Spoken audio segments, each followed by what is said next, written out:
Hey guys, what's happening? It's me, and I'm back at it again with another video.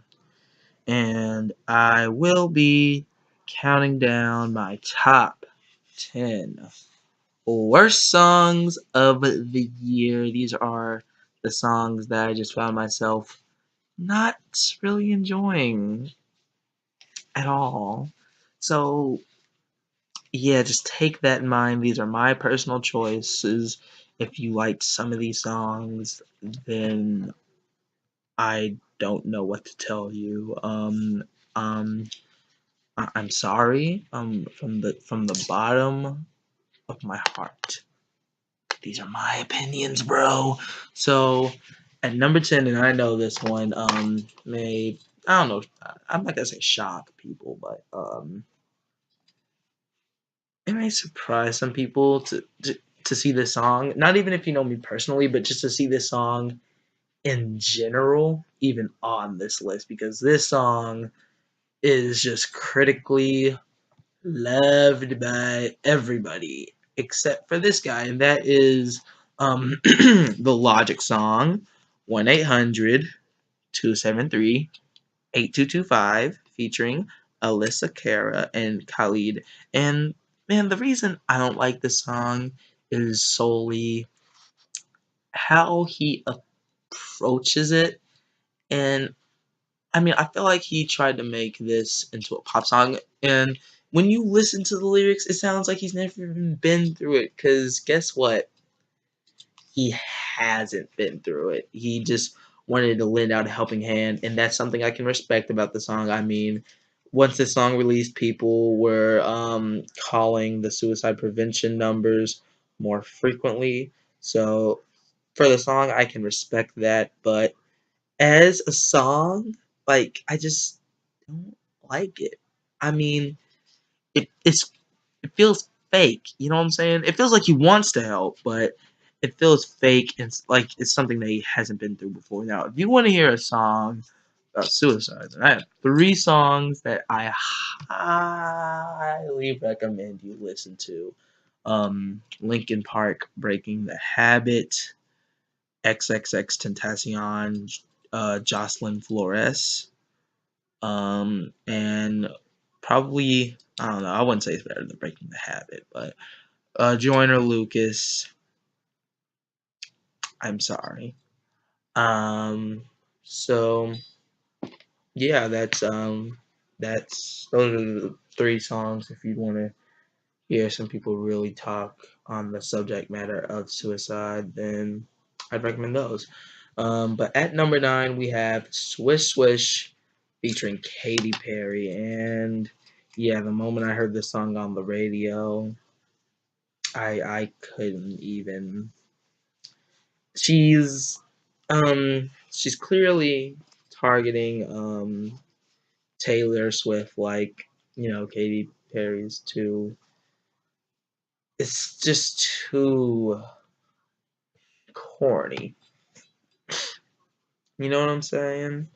It's so cheesy, swish, swish ish. Like, what? And then Nicki as of late has been delivering, I'm not gonna lie, some pretty lackluster verses. You're gonna see her a bit more on this list, but as of late, she's been bringing some pretty weak verses, and this is most definitely one of them. And she doesn't help the song out in the slightest. And then the music video is just so corny, so cringeworthy. It's not too incredibly funny. So at number 8, we have another corny song. Yeah, I get used to these. Shape of You by Ed Sheeran. See, now there are certain artists who can talk about something, and then there's certain artists who just can't talk about something. Ed Sheeran is one of those artists. Now, spoiler alert, Rihanna is making it on my best of the year list. She's going to be in the honorable mentions. And in that song, she talks about sex. And in this song, Ed Sheeran talks about sex, but it doesn't roll over quite as well nicely as hers does. I mean, and Bryson Tiller also delivers a good verse about sex. So I don't know, just Ed Sheeran is the type of artist who just isn't really good at talking about it. To be honest, he that just isn't his thing, and I never really expect Ed Sheeran to do that. I mean, he's more of a romance kind of singer, and to be honest, he's a person for the mothers out there. To be honest, like he's just the romantic guy, not the really sexual guy. But yeah, that song's a little cringy to me because Ed Sheeran kind of fails to speak about sex. And it's kind of funny to me, but yeah. Number six, I mean seven, we have Owl City, All My Friends. Oh man, now this one, see, Owl City at this point is already a meme, for Firefly, and this does not help Owl City out in the slightest. I mean, listen to the song, and it sounds like a third grade tune that like kids would listen to. All my friends, whoa. It's just kind of corny and cheesy, and you want to hear someone really tear this song apart, go watch ARTV's videos about it. I am pretty sure it was included in his worst songs of the year list. So yeah, but yeah, all my friends just not really digging it in the slightest. And at number six, we have Little Yachty with "Bring It Back," and oh my god, this song it's almost good to cringe and like as a joke. Like it's almost good as a joke, but like as an actual song, it reeks. This song, in no sense of the word, is good. It almost reminds me of "Never Gonna Give You Up, Never Gonna Break You Down, Never Gonna Run Around," but Little Yachty eyes, and I swear to God, you know how they say like, "Yeah, you got Rick rolled." They'll be doing this with Little Yachty in like 30 years. I can guarantee you that that'll happen. Like Lil Yachty will be the new Rick Rolling in 30 years. So number five, Chainsmokers, Paris. Now they're artists who can recreate and just redo a song. But Chainsmokers, see, they follow the exact formula that they did with what's the name of that song? We ain't every closer. They follow the exact formula. In a relationship. Bring up some exotic location. I mean, this is literally copy and pasted without a featured artist. This is copy and pasted closer. That's all it is. There's nothing special about it. There's no uniqueness to it. It's just there. So, yeah, I wasn't too surprised that they were going to come out with another song like this. I actually saw that coming because Closer was just such a huge hit. I actually included it on my top 10 best songs of last year because, it's a good song. But see, like I said, let's take Eminem for example. He came out with My Name Is, and he came out with The Real Slim Shady, which was everything My Name Is, but more.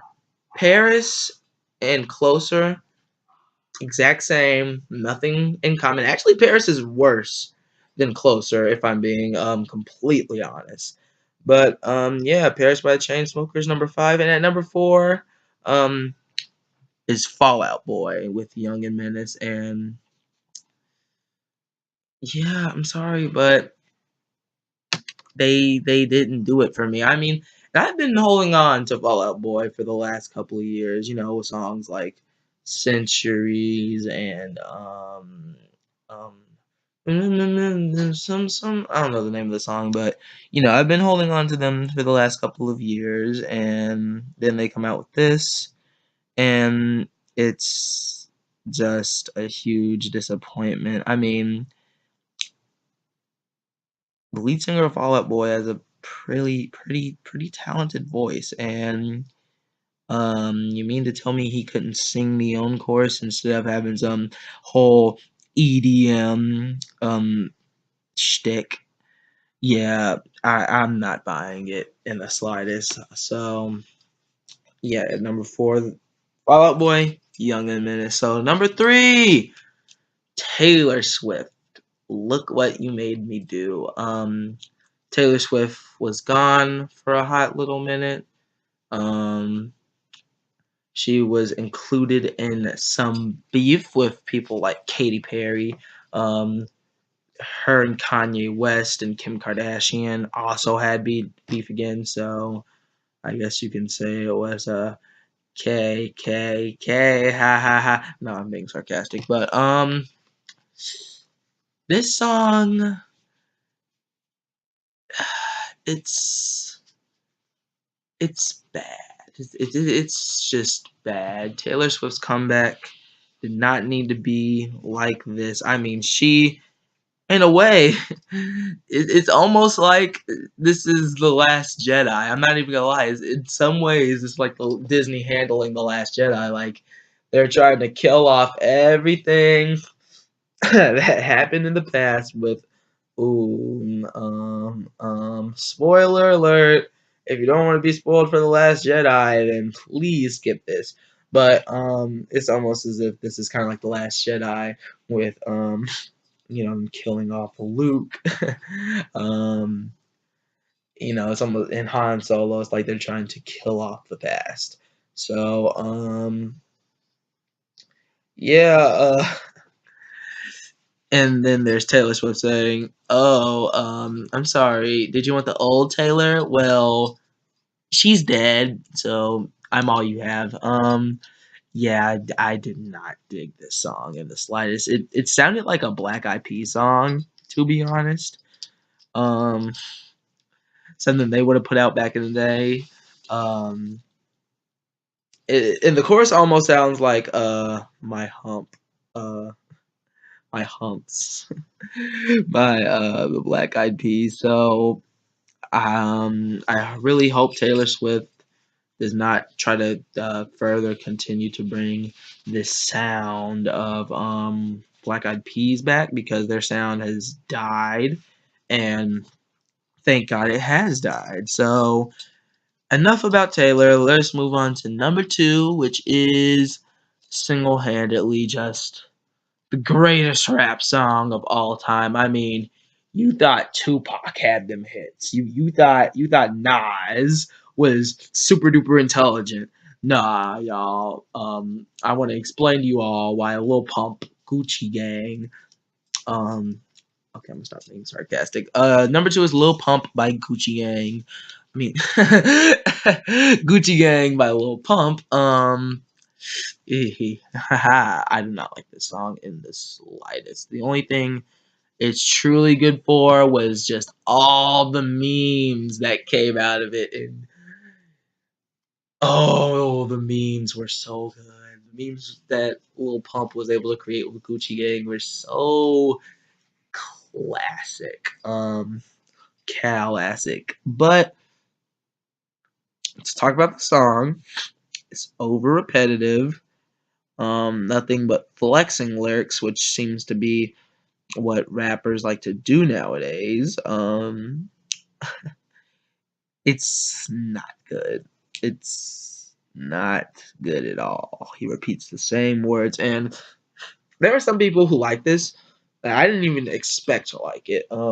But it's just, to me, point blank simple, not good. Not good at all. Nope, not good at all. So Yeah, like I said, he just repeats the same words over and over and over and over and over and over, and there's no wordplay or anything, and it's boring.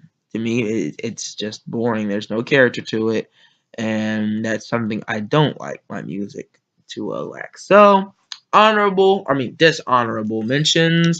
We'll go to Nicki Minaj, "Regret in Your Tears," "Sue Me, I Don't Care," Playboy Cardi, "Magnolia," like Gucci Gang, boring but longer. Um, Maroon 5, "What Lovers Do." It seems as if Maroon 5 is just not using instruments anymore, and it's just Adam Levine. And to be honest, if it was just Adam Levine by himself and there still wasn't a Maroon 5, then I could respect the song. See, that's what Brendan Urie is able to pull off. He's kind of like a one-man band, and he that's actually funny. Brendan Urie has more instruments in his songs and he's just one person. But then Maroon 5 has absolutely no instruments in their songs, and there's like 6 of them, I think. But yeah, I just don't like this song. Same thing goes with Weezer, with their record "Weekend Woman." Yeah, the Pacific Daydream album was just so bland, boring, and dry. The only 2 songs that I actually liked off it were the 2 singles that came out, "Feels Like Summer" and "Mexican Vendor," but that's about it. And then, oh boy, I never thought I'd put him on a list, but Eminem, "Chloroseptic" featuring Fresher. God, this song makes me so angry because Eminem just fails at rapping on the song. I'm sorry, I do not like his anything on the song. And then Fresher, you could easily just stop your rapping for a second, let Fresher rap. But no, and 2 Chainz could have been on this song, but no 2 Chainz for us. I'm sorry, no 2 Chainz and Eminem collaboration for us. So, hey. So, next on the dishonorable mentions is XXXTentacion, "Static Shock," featuring Ski Mask, the Slump God. And I normally say Slump God and X bring out the best in each other. In most cases, they do with, I don't know, Off the Wall, Bowser, F, let's see, Take a Step Back, Fatality, Gnarly Guy Anthem. They have a lot of good songs together, but this one is not one of them, and it's very, very sad to say that we may never ever see X and the Slump God perform together again. But whenever you look at song like this, maybe that's a good thing. And then at the end of our dishonorable mentions, we have Demi Lovato, "Sorry," and I'm sorry that I couldn't find another place for her on the list, because trust me, she would be on this list instead of being on the dishonorable mentions, because, yo, that song is not good. And then,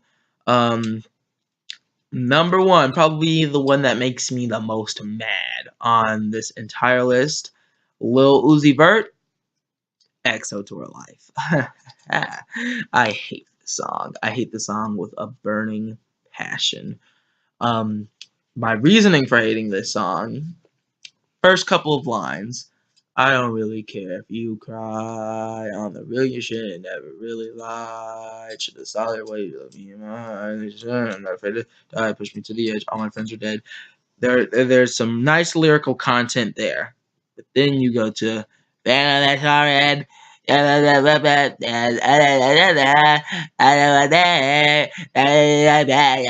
got the same swag now. Every time she leaves, watch me like, come on over. Come on, man.